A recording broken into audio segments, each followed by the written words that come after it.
In this video, we're going to be taking a look at some jungle terrain. I made this a few years ago and it's seen a bit of use in those years, and it's time to bring it back to life.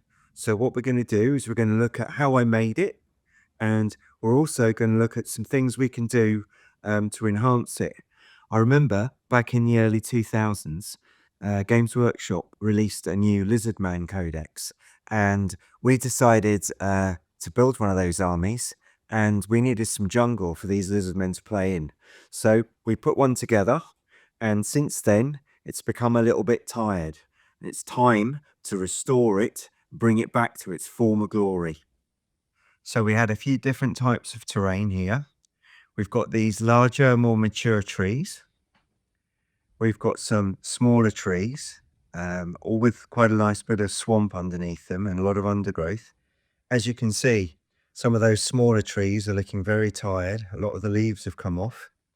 And then we went to patches of undergrowth, thickets and bits of impassable terrain. And then finally, we built some bits of swamp and put bits of ruins and things in them. So what this does is it gives us plenty of variety when we want to put together a wargames table. If you think these rocks look very realistic, you'd be right. They're actually lumps of shale, which we got from the back garden. We had to take a tree down, and these were the pieces, the shards that came out with the roots. We also use the roots for the trunks of these trees. As you can see, they form excellent mangroves. The foliage is all sourced from the garden centre. It's all plants for fish and basically synthetic plants for flower arranging. Now, in my opinion, the leaves are a little bit too big for 28mm, but this is what we did years ago. This is all we could get hold of, and so this is what we're going to run with. But later on, we're going to get some new leaf litter and other bits and pieces and help bring all this to life again. We also made these hills with some Lizardman type ruins on them. Now these look very plain, very stark, so I'm going to bring them to life a little bit with some extra detail. But in actual fact, the old game boards we had were flat game boards and covered in the same coloured flock as you see here. So they actually matched in quite nicely. Here's an example of using the roots as the trunks of the tree. So if you can imagine, this was growing out of the ground this way, and the plant was at the top here. You can see how the roots form quite an excellent formation of a tree at scale. So what we're going to do is we're going to warm up the hot glue gun, and we're going to put some leaves back on here. So this is where all of the canopy has ended up, in the bottom of this box. So what we're going to do is get the hot glue gun going, and we're going to stick this back on. So this one's lost everything. I'm going to show you how I would have made this in the first place, using some of these lighter green pieces. So let's make a start. I'm going to make a start here at the side rather than at the top. So by starting at the side, it means we can layer up a canopy, because this is artificially chopped off, you see. So it's not going to look okay to simply stick a piece on the top and have done.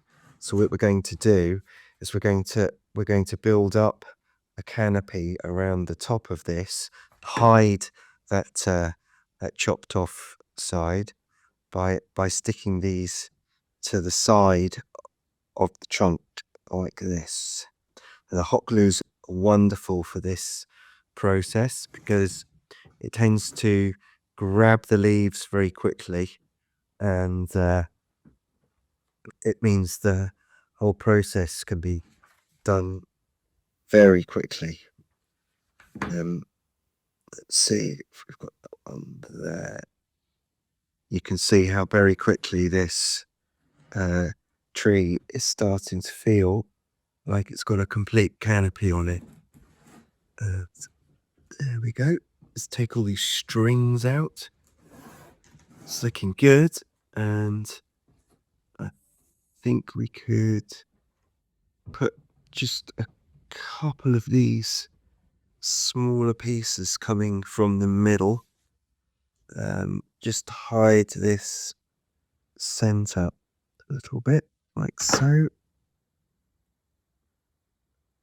There we go. That's done the job. It's done the job very quickly. So what I'm going to do is, where this has fallen over, I think the tree's still alive at this end. So we're going to put some more foliage just here. Increase the size of the canopy. I'd put one here, and put one just around the other side, and we'll put some smaller pieces over the top of this again, just to finish them off. But I'll just have to hold that a little bit longer because it won't stay. There we go, it's in. And then one more just here.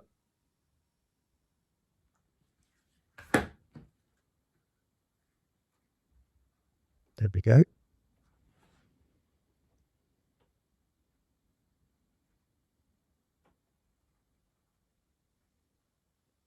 Well, it's looking good. And one of these I'm going to put just in the middle here, and we're there. The challenge we've got here is, as we use the hot glue, it'll leave strings of glue across each model as you work around it. You just got to be really careful how you remove those, because if you're not careful, you'll pull your work apart. So there we go. A tropical tree, a mangrove with terrain underneath ready for figures to hide and snipe.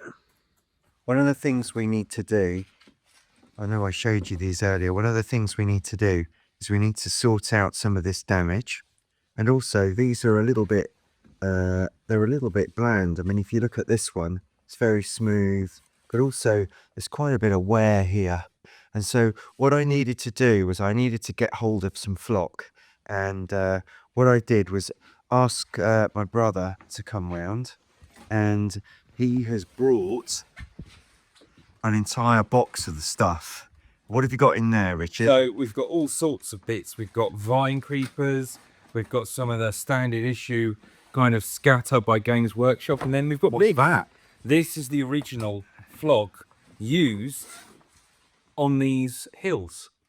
So there is some of that. I'm sure there is probably more. And I think, yeah, we've got some of the old GW bags of it. So there's bags of this as well, which is old GW scatter, and it goes on. There's loads of stuff in here, plenty of things to keep the terrain building. Thanks very much for bringing that round, Richard. It's going to make a real difference to this terrain.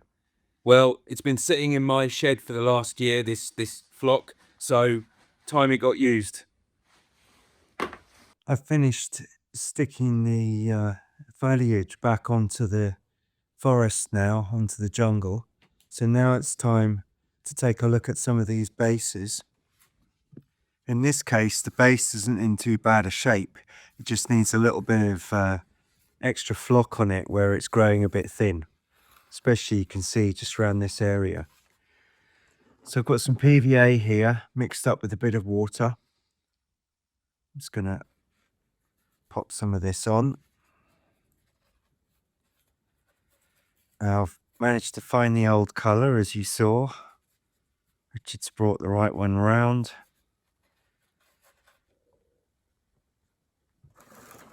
I'm using this tray to catch everything.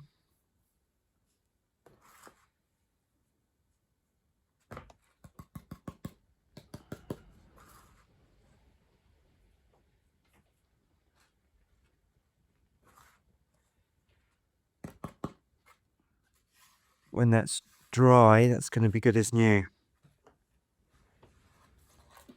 So now we've just got a bit of paint mixed to touch up some of the chips here. If you take a look at this, you can see how the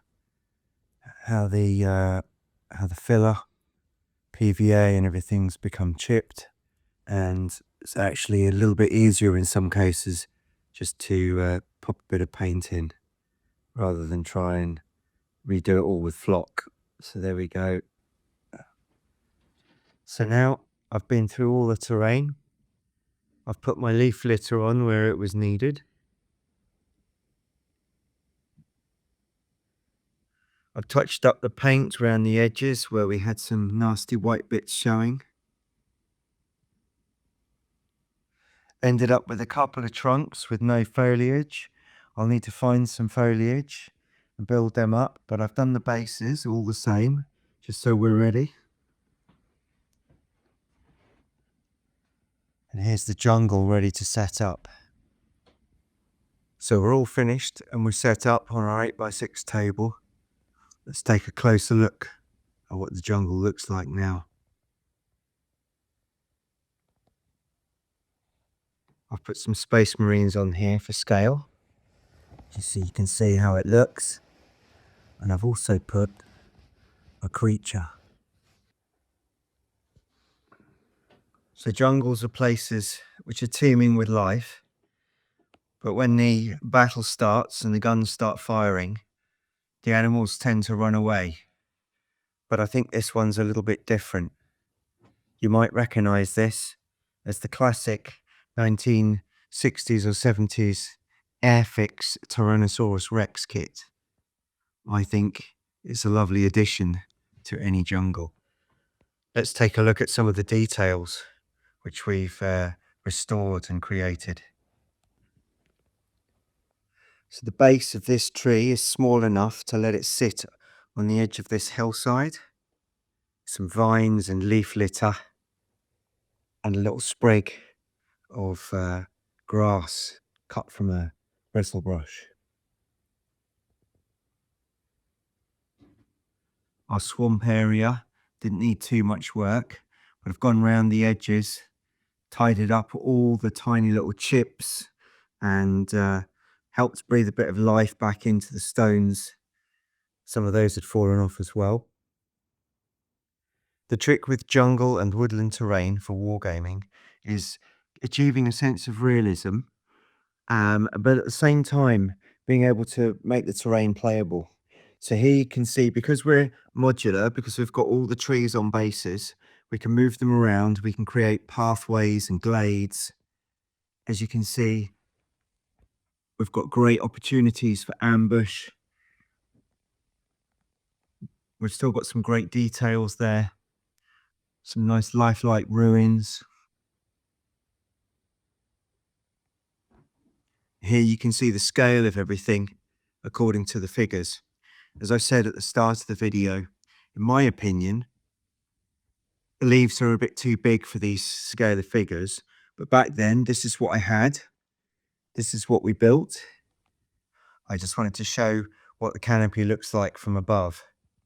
Just show you how effective it is. I think the important thing if you're building anything like this is to use a variety of similar looking leaves. If you look at a jungle, if you look at a forest, what you tend to find is that a lot of the trees are the same type in any given area. And by using similar leaves, which was, I guess, in this case, forced upon me by the fact of what I could get, what was available, but it gives it that more convincing look. And I'm sure you'll agree, a very convincing line of sight blocking undergrowth, as well as this canopy, which is going to help hide the troops from the air. So here's the terrain set up on an 8x6 table. As you can see, there's a fair bit of space around it, but I don't see that as a problem, because it was never my intention to solely play a jungle game. The jungle is always around something. So please check back soon. Take a look at some of our other videos. I'm going to show you how I use this jungle in combination with some science fiction buildings. as we get ready for our next war game.